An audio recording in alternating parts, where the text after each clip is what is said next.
Bom dia, pessoal, e muito bem-vindos a mais um vídeo do canal HomeBio. Se você ainda não é inscrito, não se esqueçam de se inscrever. E vamos lá, meu nome é Andressa e hoje nós vamos falar sobre a Mata Atlântica. Bom, então aqui está o sumário, né, brevemente. Eu vou revisar alguns conceitos com vocês, principalmente sobre ecossistemas e biomas, e depois a gente vai se adentrar nas características da Mata Atlântica, sua relevância e etc. Então, vamos lá. Primeira parte da revisão, né? A gente tem que lembrar que a civilização humana, ela continuamente altera a biosfera, porque a gente quer se desenvolver, certo? Mas, para nosso desenvolvimento, a gente tem que alterar a biosfera. E aí, é nessa alteração da biosfera que a gente tenta alcançar o conforto e uma qualidade de vida, né? Aí para todos nós. Porém, uma coisa que muitas vezes a gente não pensa é sobre o equilíbrio, né? As atividades humanas que sempre, mesmo que a gente tente ser sustentável, sempre vão resultar em modificações da biosfera, precisam ter uma ação mútua com a conservação, porque a gente necessita da conservação para manter processos básicos e a garantia de vida no planeta, certo? Aquela coisa que a gente vem discutindo desde as ciências lá do fundamental. Então, a gente não pode deixar de balancear nenhuma. Ambas são relevantes, tanto as atividades humanas, quanto o nosso desenvolvimento, quanto a conservação. Então, algo que eu quero que vocês pensem durante essa nossa conversa sobre o bioma Mata Atlântica, né, é que as atividades humanas estão constantemente ali em relação com a conservação e que a gente vai tentar buscar um equilíbrio, certo? Então, vamos lá. Os ecossistemas, eles são qualquer unidade que abranja todos os organismos que funcionam em conjunto em alguma área. E essa é a definição que Oldum dá, que é aquela definição bem clássica, né, que ele entrega em 1998. Então, qualquer unidade que vai interagir com o ambiente físico de tal forma que um fluxo de energia vai produzir estruturas bióticas claramente definidas e uma ciclagem de materiais entre as partes vivas e não vivas, certo? E uma coisa que a gente tem que saber é que diversos fatores ecológicos vão ser necessários dentro desses ecossistemas, né, para o bem-estar de todos os organismos. Então, que fatores ecológicos são esses? Vai ser desde a umidade, como temperatura, a sensação térmica, a precipitação, nutrientes que estão no solo, né, que vão propiciar o crescimento e a sobrevivência, a temperatura, que vai afetar até mesmo a reprodução, os diversos mecanismos de sobrevivência, né, que vão gerar ali o bem-estar para esses seres. Então, assim, pessoal, resumidamente, um ecossistema é um conjunto formado pelas interações dos componentes bióticos e dos componentes abióticos, certo? E esses dois componentes vão interagir através da transferência de energia dos organismos vivos entre si e entre estes e os demais elementos do seu ambiente. Então, para um sistema ser considerado um ecossistema, vai ter que ter ciclos biogeoquímicos, que vocês já devem ter estudado, ou vão vir a estudar, né? Que é aquela formação de elementos químicos como nitrogênio, carbono, oxigênio, que vão circular pelos sistemas terrestres, e também um fluxo de energia, que vai começar lá com a fixação de energia solar, né, na biomassa vegetal, através da fotossíntese, e depois a transferência dessa energia pelos vários níveis, que vocês já devem ter estudado, né, até chegar nos seres humanos pelas cadeias e teias alimentares. E já o bioma, né, segundo o IBGE, ele é um conjunto de vida vegetal e animal constituído pelo agrupamento de tipos de vegetação contíguos e que podem ser identificados a nível regional, com condições de geologia e clima semelhantes e que, historicamente, sofreram os mesmos processos de formação da paisagem, resultando em uma diversidade de flora e fauna própria. Então, assim, muitas vezes a gente acaba confundindo o termo bioma e ecossistema, né, como se fossem sinônimos ali. A diferença é que o bioma, para classificar um bioma, a gente vai se interessar um pouco mais no meio físico, né, ou seja, a fisionomia da área, até mais a vegetação, do que as interações que estão acontecendo ali. Já o ecossistema, a gente vai ter que ver as interações que estão acontecendo. Você está tendo ciclo biogeoquímico, o que está circulando ali, certo? Então, o bioma é nessa escala um pouquinho mais regional. Então, um exemplo da própria Mata Atlântica. A Mata Atlântica é o bioma, mas dentro da Mata Atlântica tem ecossistemas diferentes. Por exemplo, vai ter as florestas umbrófila densa, a mata de araucária. E aí, o que isso significa? Significa que são partes dentro do bioma Mata Atlântica que atuam diferentemente naquela ciclagem de elementos biogeoquímicos, que atuam diferentemente nas cadeias ali da fotossíntese, né, daquele fluxo de energia. E uma coisa que a gente tem que ter em consideração é que os biomas eles fazem parte de ecossistemas naturais, né? Claro que dentro do bioma vão ter ecossistemas antrópicos também, porque tem toda essa relação, né? Quando eu falar de ecossistemas naturais dentro desses biomas, eu estou falando da sucessão ecológica, certo? São aqueles ecossistemas dentro do bioma que são capazes de se autossustentarem. E a manutenção ecológica tem que ser um pouco mais predominante do que o controle antrópico, certo? Então, quando vocês escutarem o termo ecossistema natural, não é o bioma inteiro, certo? São partes do bioma que não tem ali a ação antrópica muito intensificada. E a parte de revisão, né, é que nós estudamos principalmente 6 biomas brasileiros, que é aquela divisão clássica que a gente vê a Mata Atlântica, a Caatinga, o Cerrado, a Amazônia, o Pampa, o Pantanal, certo? Então, oficialmente, nós consideramos 6 biomas brasileiros. Porém, se a gente for estudar pela biologia puramente, envolvendo um pouquinho menos de política, a gente vai ver que existem mais de 9 tipos de bioma ali, que são até considerados em escala global, mas nós brasileiros, né, o nosso governo brasileiro optou por estudar apenas os 6, por ter apenas essas 6 divisões.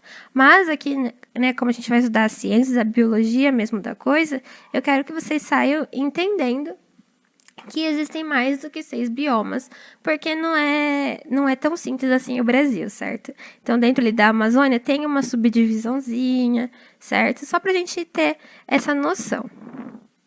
Então, vamos entrar finalmente no tópico da Mata Atlântica, né? Eu tirei esse fluxogramazinho aqui do IBGE. Então, a Mata Atlântica, ela é composta principalmente pela flora, né? Se a gente for quantificar as espécies que existem 18 mil espécies de flora, sendo que 10 mil são endêmicas da Mata Atlântica. E depois nós vamos ter ali, né, as aves, compondo 934 espécies, seguidas pelos anfíbios, 456, os peixes, os répteis, os mamíferos. Então, assim, eu acho que esse gráfico aqui, né, é muito interessante para a gente ver qual que é o perfil da Mata Atlântica, quais são os seres que habitam ali, né. Esse dado aqui eu tirei da SOS Mata Atlântica, né, que diz que a Mata Atlântica é um dos grandes biomas brasileiros e é uma das florestas mais ricas em diversidade de vida no planeta. Então, a floresta abrange cerca de 15% do território do Brasil. Ela está presente em 17 estados. E olha só que interessante, a Mata Atlântica é o lar de 72% da população brasileira. Além de abrigar 3 dos maiores centros urbanos do continente sul-americano, e dentro desse bioma tem uma concentração de 70% do PIB. Olha que interessante, né? No mesmo site eu trouxe alguns dados, né, nesse infográficozinho aqui sobre os benefícios da Mata Atlântica. É estranho falar de benefício, né, mas eu acho que é interessante que a gente saiba que a Mata Atlântica, ela traz coisas boas pra gente.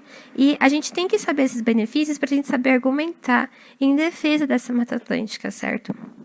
Então, a Mata Atlântica, ela contribui para a purificação do ar, para a regulação do clima, protege o solo, o que ajuda a evitar deslizamento de terra, né?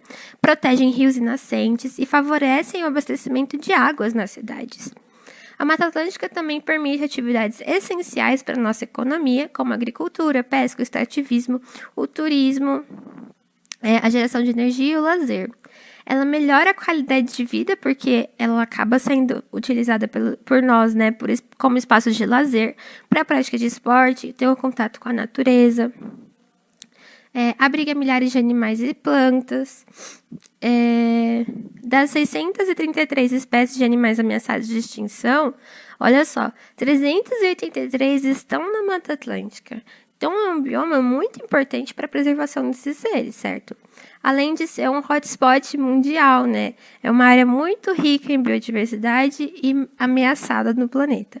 Hotspot é nada mais que isso, tá? É uma área que é muito rica em biodiversidade, mas que está ameaçada. Isso que significa ser um hotspot. Então, no geral, né, a Mata Atlântica traz como benefícios, tem como benefícios desde a economia e lazer, a flora, as frutas, né? Esse tópico aqui, flora que cura, é basicamente porque alguns alimentos e remédios que a gente utiliza são baseados em plantas e algumas plantas que vêm da Mata Atlântica, certo? Um dado interessante é que mais de 50% dos medicamentos que estão disponíveis comercialmente, né, tem base em compostos bioativos de espécies não humanas, ou seja, eles têm origem de plantas ou de animais. Então é muito interessante que a gente preserve, se não for só pela Mata Atlântica, que seja pelos benefícios que elas nos trazem, né? E as frutas que alimentam também, né? Porque tem milhares e milhares de frutas que servem de alimentação não só para as populações em centros urbanos, como as populações que vivem realmente na Mata Atlântica, certo? Fora que a Mata Atlântica também auxilia na região da água, né, na questão da água, porque na Mata Atlântica tem um alto índice de pluviométrico, né, porque tem muita chuva de encostas, que tem montanhas, né, que vão barrar ali as passagens da chuva, então a quantidade de água que existe nesse bioma é imensa. A Mata Atlântica, eu trouxe esse outro infográfico aqui também da SOS Mata Atlântica. A Mata Atlântica, ela está sofrendo em diversas pressões, né, infelizmente. E as principais pressões que ameaçam a Mata Atlântica são os brasileiros que vivem lá, né? Como eu disse, o bioma é a casa de mais de 70% dos brasileiros. Tem desmatamentos sucessivos que é causado pela extração de árvores, né? Pela plantação de outras espécies, a agropecuária, a exploração predatória de madeira, a industrialização e a expansão urbana de forma desordenada e o consumo excessivo, que acaba gerando lixo e poluição. Então, tudo isso acaba prejudicando a Mata Atlântica, certo? Hoje, atualmente, existem apenas 12% da Mata Atlântica que existia originalmente, certo? E ela continua sofrendo pressões por todas essas questões que a gente discutiu até agora. Esse bioma também é o bioma que tem o maior número de espécies ameaçadas, infelizmente. Então, eu trouxe aqui uma sessãozinha da nossa aula para a gente ver alguns videozinhos desses animais. Então, por exemplo, nós temos o muriqui. Ele é o maior primata das Américas e tem apenas 1.200 indivíduos dele na natureza atualmente. E esse animal ele vive exclusivamente na Mata Atlântica e é considerado um importante dispersor de sementes, certo?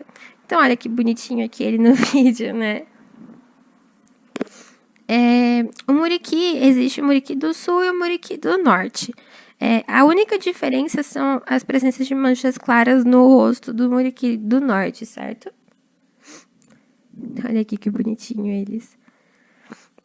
Acho que é interessante que a gente assista esses vídeos, né? Pra gente poder ter um pouco mais de contato do que só uma foto do animal, né? Muitas vezes a gente acaba não ficando muito íntimo com o animal, não se aprofundando, né? Na visão dessas espécies.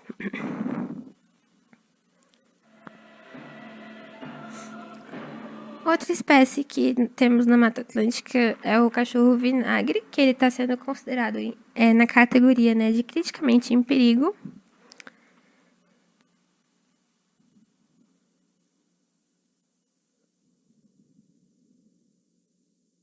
Olha que bonitinhos eles correndo aqui. Eu não vou mostrar o vídeo inteiro, porque ele é um pouquinho mais longo, né?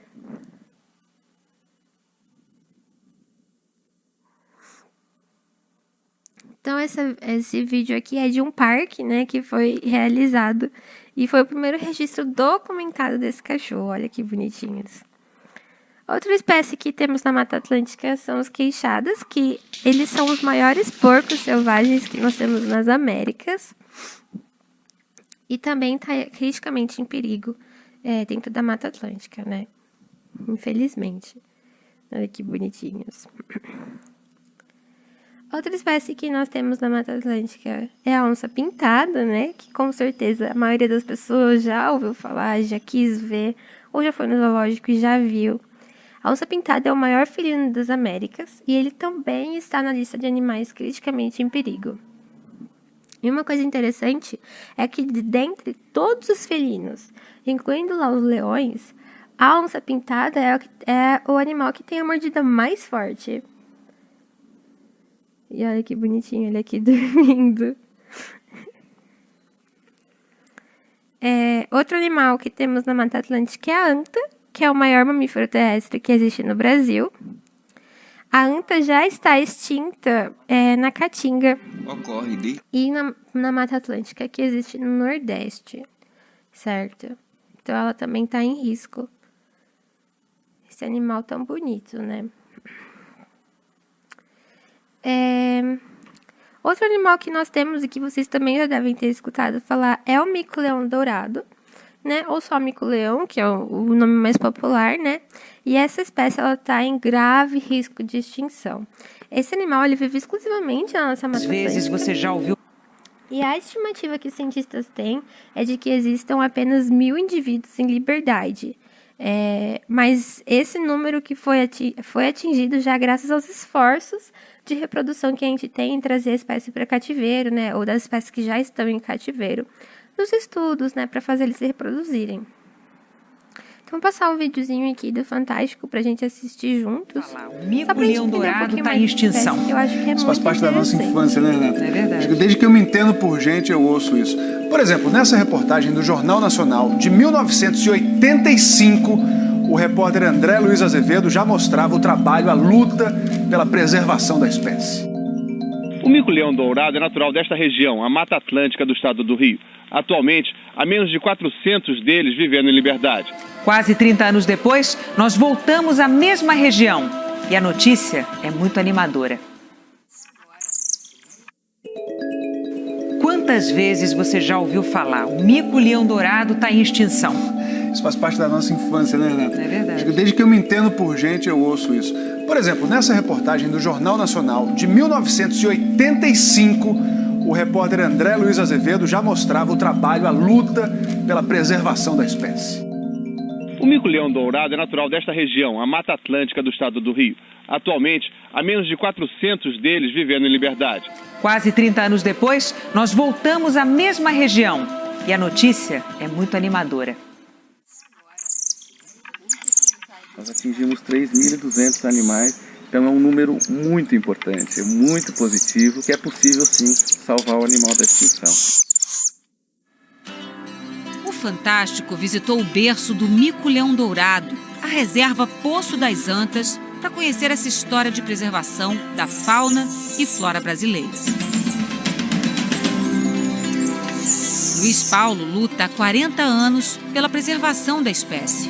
Como é que vocês conseguiram trazer, reproduzir a espécie? Os primeiros esforços, para identificar a situação do mico-leão dourado, na década de 70 ainda, levantaram um dado de cerca de 200 animais na natureza. Então houve um trabalho de articulação importante com zoológicos de várias partes do mundo, de onde vieram animais que foram reintroduzidos na natureza. Ainda corre o risco de extinção? Nós temos um problema muito sério de falta de florestas, de falta de área para a reprodução a longo prazo dessa espécie.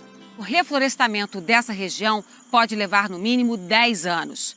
E se você olhar do alto, vai ter uma noção melhor de que o habitat do mico-leão dourado está cercado por áreas de pasto. E por aqui, o animal não passa. Ainda há poucos corredores florestais como esse. A Associação Mico-Leão Dourado monitora 12.000 hectares de mata. A meta inicial era atingir a marca de 2.000 micos-leões dourados até 2025. A ONG não só bateu, como ultrapassou esse número 11 anos antes do previsto. É como ver a luz no final do túnel, né? A gente vê que é bem possível atingir nossa meta e criar a possibilidade real de que esta espécie não seja ameaçada de extinção em um futuro. Essa é uma família inteira de micos-leões dourados, monitorada há pelo menos 14 anos pelos biólogos. Na verdade, são descendentes de animais trazidos dos zoológicos. Agora, eles estão tão acostumados com a presença de visitantes que eles são muito mansos, muito dóceis e a gente pode chegar bem perto que eles não se assustam. Nós somos uma família, né? Eu passo mais tempo com esses animais aqui do que na minha casa, né? Eu acho que é uma coisa para a gente ficar muito orgulhoso, né, do nosso trabalho, porque foi muito sangue dado para mosquito, ver eles fora da extinção, a gente conseguiu o nosso objetivo e aí eu vou aposentar feliz. Uma trajetória longa. Depois de quase ser extinto, são espécies bandeiras de conservação da Mata Atlântica. Mas o que significa uma espécie bandeira? É uma espécie que é bonita, uma espécie que chama a atenção do público, uma espécie que, se você demonstrar para as pessoas, elas vão se importar mais com a Mata Atlântica e vão querer preservar mais a Mata Atlântica, né? As demais espécies que estão ali. Então, acho importante que vocês saibam esse termo, né? Para a gente saber que é importante a gente falar do mico-leão, que é importante a gente falar da onça-pintada, mas não só pelo mico-leão e pela onça-pintada, mas também como todos os outros seres, né? Os outros organismos que estão ali dentro daquele bioma, incluindo a flora, né? Uma coisa interessante, eu trouxe 2 espécies aqui, né? Que são espécies que a gente chama de recém-descobertas. Recém, assim, eles foram descobertos em 1990, tá? Parece antigo se a gente falar assim hoje, mas na escala biológica ali é um recém-descoberto, tá? Porém, mesmo que a gente tenha descoberto há tão pouco tempo, essas espécies já estão em riscos. Assim que a gente descobriu elas, a gente já classificou elas como criticamente ameaçadas de extinção. E eu vim falando que criticamente ameaçado de extinção, né? Esse criticamente ameaçado significa que é a última categoria antes do animal ser decretado como extinto. Então, é uma categoria que está ali no limite. O animal não tem outra categoria para subir, certo? Então, a gente tem aqui o pássaro bicudinho do brejo, né? Ele foi descoberto em 2005 e o mico-leão da cara preta foi descoberto em 1990. E os 2 já estão em risco, infelizmente, na Mata Atlântica. Uma coisa interessante, antes de eu passar para o próximo slide, é que teve um caso em Itu, que é uma cidadezinha no interior de São Paulo, né? Em que teve um aumento de 140%, olha só, no número de novas espécies de aves em uma antiga fazenda de café que passou por um processo de recuperação florestal. Então, uma coisa interessante é que quando você retorna à floresta, né, se foi desmatado, se teve algum tipo de degradação, a vida acaba voltando. E isso daqui foi só um caso, né? Foi só uma fazenda de café que foi restaurada. Imagina se a gente começasse a restaurar mais áreas. E aqui eu trago um site para vocês, aqui-tem-mata.org.br.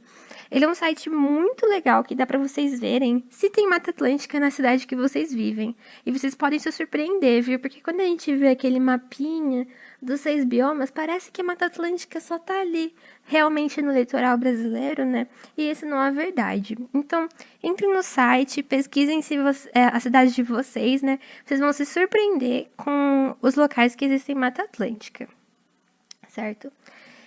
E, para encerrar a aula, eu queria ressaltar que existem biomas no mundo inteiro e que, para quem tem interesse, né, é legal, muito legal vocês estudarem os biomas mundiais, entenderem como o nosso planeta funciona e o que a gente faz a partir de agora, né? Como que a gente protege a nossa Mata Atlântica.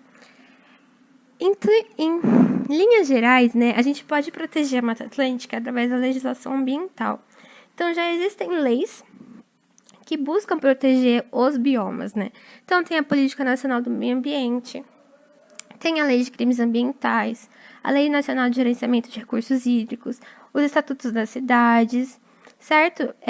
Então, cada uma dessas leis, né, vai tentar proteger uma parte da Mata Atlântica e de outros biomas também, tá? Esses daqui não são específicos para a Mata Atlântica, mas são pequenas marcos que a gente tem, marcos legais que a gente pode proteger a Mata Atlântica. E para quem tem interesse, eu recomendo que busquem estudar um pouquinho mais sobre a legislação ambiental do Brasil, né? Muito interessante, às vezes muito triste, mas eu acho que é interessante que a gente saiba. E uma coisa também que eu queria ressaltar é a criação de unidades de conservação, né, e de reservas legais. Então, existem muitas áreas de unidades de conservação, né, que são áreas ali que a gente circula para proteger mesmo, e aí uma equipe vai ficar ali protegendo, pesquisando, buscando como restaurar, né, de diversas formas. E as reservas legais são áreas que a gente protege dentro de propriedades rurais. Então, a gente volta lá para o começo da aula, né? Aquela questão do desenvolvimento humano ser importante, mas também em equilíbrio com a conservação. Então, as reservas legais, as unidades de conservação, são ótimos exemplos disso. Eu espero que essa aula tenha sido uma introdução para vocês e que tenha despertado, pelo menos, a curiosidade pela Mata Atlântica e que vocês busquem mais conhecimento, entrem no site da SOS Mata Atlântica, entrem nos sites dos governos, busquem entender mais sobre as espécies que vivem lá, né? Ou alguma das espécies que eu destaquei aqui. É isso, pessoal. Espero que vocês tenham gostado da aula. Se vocês tiverem alguma dúvida, algum comentário, alguma sugestão, não hesitem em colocar nos comentários aqui embaixo. Não se inscrevam de se inscrever no nosso canal do YouTube e também de seguir a gente lá no Instagram, @HomeBioUnesp. Muito obrigada por assistirem o vídeo e até a próxima!